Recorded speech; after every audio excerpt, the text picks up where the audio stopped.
सत्याची बाजू मांडणारे हक्काचं न्यूज चॅनल। हिंगोलीजवळ अपघातात लोहारीचा तरुण ठार।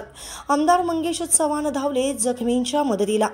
चाळीसगाव भडगाव रस्त्यावर हिंगोली गावाजवळ दिनांक 5 फेब्रुवारी रोजी दुपारी 25 वर्षीय दुचाकीस्वारास भरधाव वेगाने जाणाऱ्या आयसर चालकाने जोरदार धडक दिली। त्याला जबर मार लागल्याने या तरुणाचा मृत्यू झाला। अपघातानंतर हा तरुण गंभीर अवस्थेत रस्त्यावर पडून होता। त्याचवेळी चाळीसगावचे आमदार मंगेश चव्हाण हे आपल्या वाहनातून जळगावला जात होते। अपघाताची माहिती मिळताच त्यांनी तत्परतेने मदत करून या गंभीर जखमी झालेल्या तरुणास खासगी रुग्णालयात दाखल करण्यास मदत केली। तसेच तरुणाच्या दुचाकीला धडक देणाऱ्या ट्रकचा पाठलाग केला व चाळीसगाव शहर पोलिसांना देखील सूचित केले। अपघात करून पळ काढणाऱ्या आयसर चालकाला खरजई नाक्याजवळ पकडून पोलिसांच्या हवाली केले।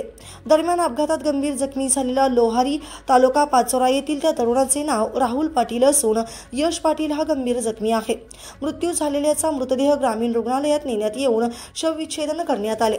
या अपघाताप्रकरणी ग्रामीण पोलीस ठाण्यात गुन्हा दाखल करण्यात आला आहे। या अपघातामुळे लोहारा परिसरात दुःखकळा पोचली असून आमदार मंगेश चव्हाण यांनी घटनास्थळी तात्काळ केलेल्या मदतीमुळे सर्व स्तरातून सद्भावना व्यक्त होत आहेत। अशाच ताज्या बातम्या पाहण्यासाठी सह्याद्री न्यूजला लाईक करा, सबस्क्राइब करा आणि बेल आयकॉन प्रेस करा। धन्यवाद।